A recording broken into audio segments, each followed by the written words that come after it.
So emptying ourselves is really what we're intending to do today. And much like these lyrics, in order to receive maybe the inspiration of Spirit, to receive the vision of Spirit, to receive the grace in our experience, in our own bodies, we have to first prepare to receive it, right? One of my favorite books out there in the spiritual world is Rabbi Rami Shapiro, and it is the sacred art of preparing to practice loving kindness. It's not the sacred art of practicing loving kindness. It's the sacred art of preparing to practice loving kindness.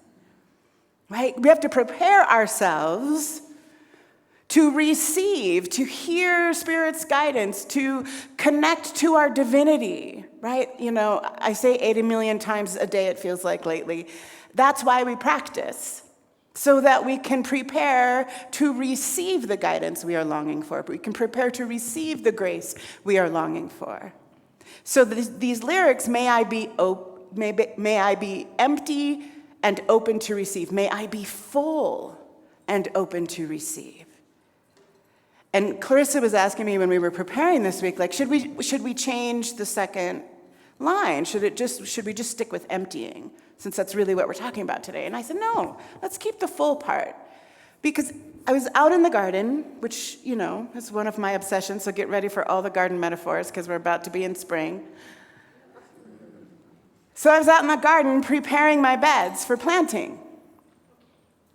And it requires a lot of emptying, right? I've got to rake off last year's stuff that I haven't cut back yet, the little weeds that are still hanging out in there, and get the beds emptied so that they can receive the new seeds of the season.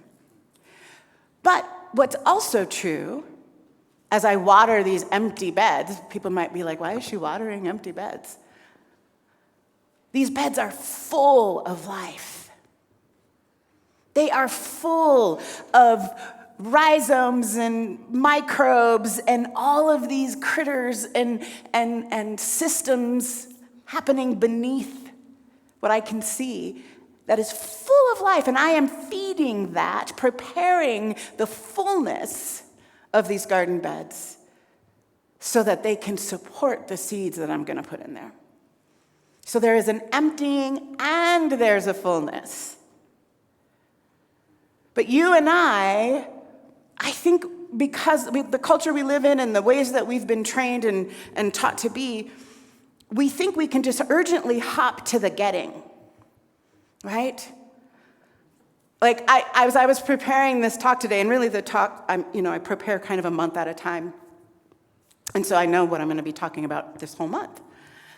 And I was thinking to myself, kind of giggling to myself as I was writing this morning about today, that I was like, I bet everybody would wish that I would do all 3 of the talks I have planned for the month today, right? Like, can we just get it in 20 minutes, can we go from the emptying and the releasing and the processing and the preparing to the planting and the visioning? Can we just do all of that today in about 20 minutes, please? No, we cannot. Today we're going to talk about the preparation, the emptying, the clearing away of what needs to be cleared so that we can even begin to prepare ourselves to vision and plant. Right? And it is literally going to take us all month long before we start visioning, before we decide what seeds we're putting in the ground. There's all of this pre-work that we're going to do.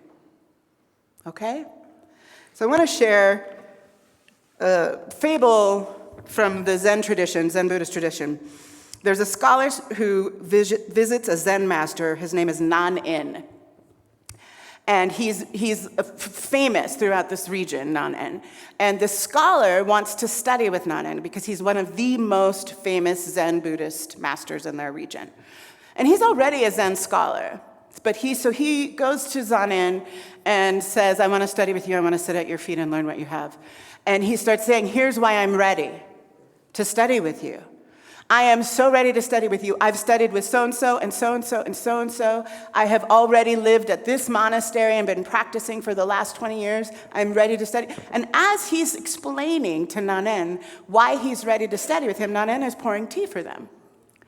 And Nanen is pouring tea, and this scholar is going on and on about his readiness and how prepared he is to study with this master. And he looks down and he's like, Master, you're overfilling our cups. They're flowing everywhere. It's spilling everywhere. And the master looks at him and says, you're too full to be a student.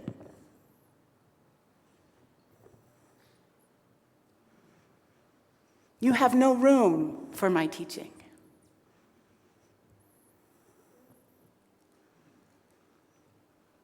So, we empty. We empty ourselves so that we can prepare to receive the guidance from Spirit that is often different than maybe we wanted to receive, right? Part of this emptying is actually about being willing to be wrong, being willing to not know, right? If I asked you right now, what seeds do you want to plant in your garden this spring? What vision do you want for your life right now? Everybody in here would have an answer. You all feel probably pretty clear about what it should be. We all know what should happen politically. We should all know what should happen in our neighborhoods. We all know what should happen in our families. We all know what should happen in our bodies, and our bank accounts, and our relationships. We're ready to plant seeds. I know what we want. We're full. We're already full of all the answers. And Spirit is 100% of the time trying to offer greater good, a greater experience of love. And you and I are like, oh, thanks, that's a great idea, but I already know what I'm doing, thanks. I got it, I'm good, thanks so much. The part of our spiritual life of emptying and releasing isn't just even about releasing what no longer serves, which is a highly recommended practice. Definitely release that, right? If there are weeds in your garden that are like causing issues, get them out. Psh, yank them out by the root. But that is a small part of the releasing I'm talking about. We have to get out of the way all of the things that we think we know about how it should be. We have to get out of the way all of the ideas and images in our head of what we think is best for our lives. And then open our hearts and our minds and our bodies and our spirit to receiving a better idea, to receiving a picture that we've never dreamed possible for ourselves, to vision into a future that is flipping fantastic. Which, if you are alive on the planet right now, it's hard, right? It's hard to catch a vision for a flipping, fantastic future right now on the planet. But you know who can help us do that? Spirit. Love itself. But we have to be empty and open and ready and willing to receive what Michael Beckwith called the spark of the divine, who teaches a beautiful visioning process, and we'll talk a little bit about that at the end of the month when we vision. But to catch the spark, to catch that better idea, that love idea, or Ernest Holmes called it love's pointing. Love points the way. So to be able to catch the pointing, to be able to catch the idea that may be brand new, we have to open ourselves to it. We have to have a practice that allows us to be able to begin to sense it, to hear it, to see it, to feel it, to know it. I want to share this quote that I heard recently from Muji, who is really an interspiritual teacher, but has strong roots in Hinduism and Christianity.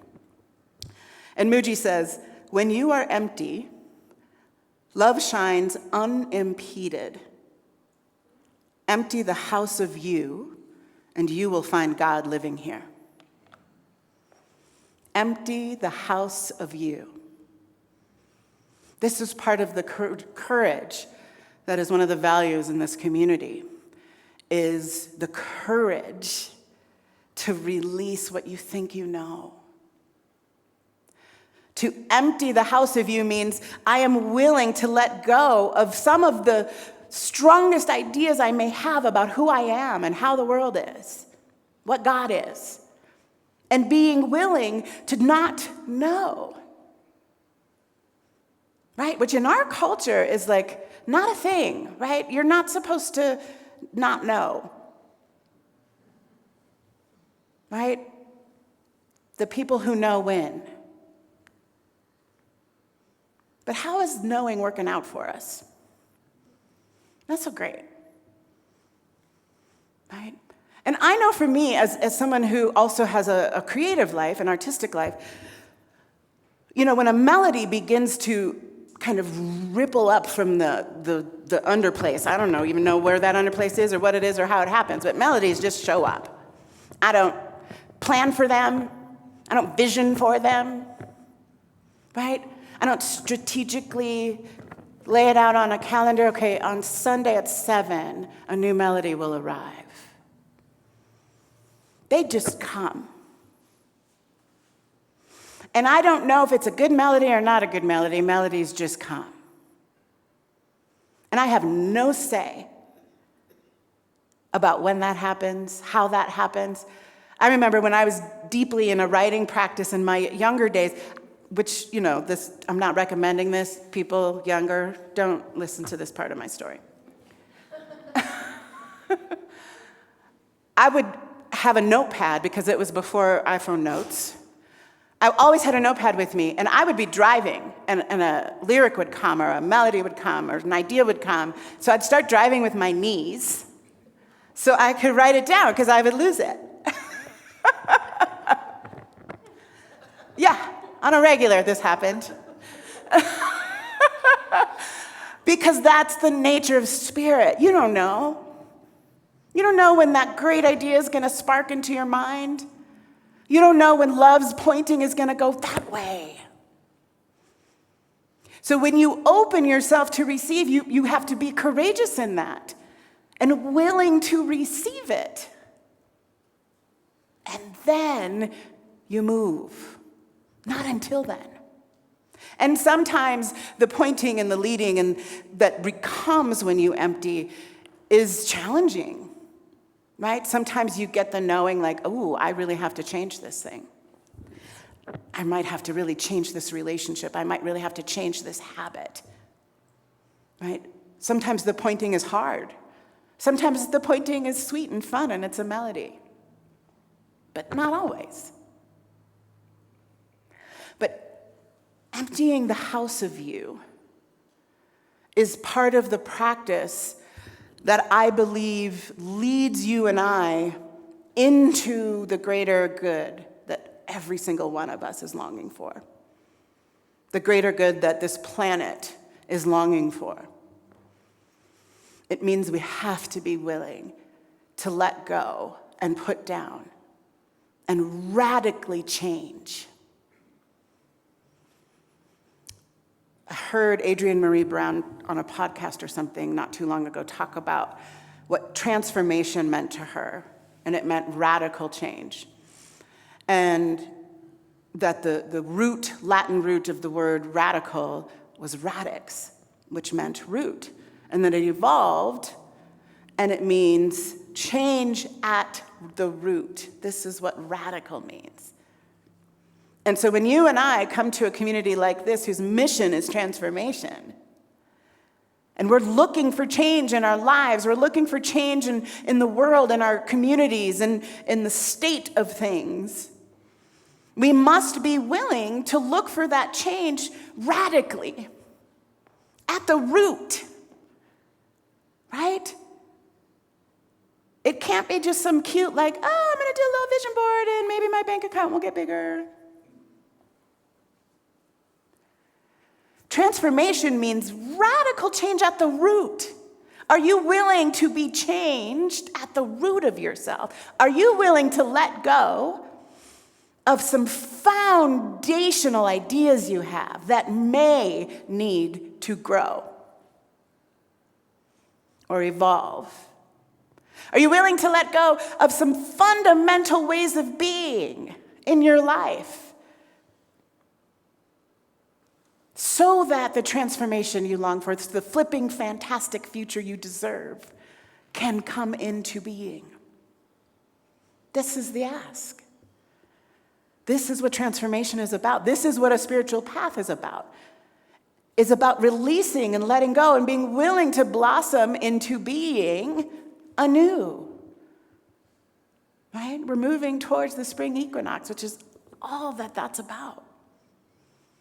Blossoming anew, renewing ourselves, but letting winter do its job of killing what needs to be killed. Letting die what must die, clearing away the dead. To make the renewal possible. So one of the ways that I would love for you to consider doing that, and if you are in the Albuquerque area, you can join me and other community members for the Ramadan fasting and iftar. And iftar is the time at sunset when the fast is broken, and there's a prayer and celebration and potluck. And we're going to join Menara Muslim Community Center here, Saturdays at 6 o'clock, for iftar, for the breaking of fast, for prayers and potluck. So I really encourage you to come and participate in that. And consider fasting during this Ramadan season. Consider, in the Ramadan style, it is sunrise to sunset. And fasting is a practice that allows you to empty, quite literally, right? So that not to suffer, not even, which some traditions teach, to be in solidarity with people who are dealing with food insecurity or poverty or hunger. Or, last year I fasted the whole of Ramadan. I did all of the days in solidarity for Gaza, which great and fine. But really, fasting is for emptying so that you can make room for God. And I will tell you, in my own fasting experience, it works. There is a holiness that finds its way in much easier when I have completely set aside the habit of food for the day and given that energy over to putting it into my relationship with the divine. That's what fasting is for. So I invite you, those of you in the Albuquerque area, online, I encourage you, if there is a Muslim community that you could participate in and go get into some interfaith community, do that. The other thing, maybe it doesn't work for your body or for your health to do an actual food fast. Maybe you abstain, which is another practice, not quite the same as fasting, but abstaining from a thing that is maybe in the way of you emptying. Maybe you abstain from social media. Maybe you abstain from a certain behavior. Maybe you abstain from worry. You'll know what's in the way because you're going to look for it in your sound bath today. So that's going to be part of your invitation today. What are you ready to let go of? What are you ready to put down and release? I invite you into that question today. And I think my guys are going to give you even further guidance. May you be empty and open to receive the light. And may you know yourself full and open to receive.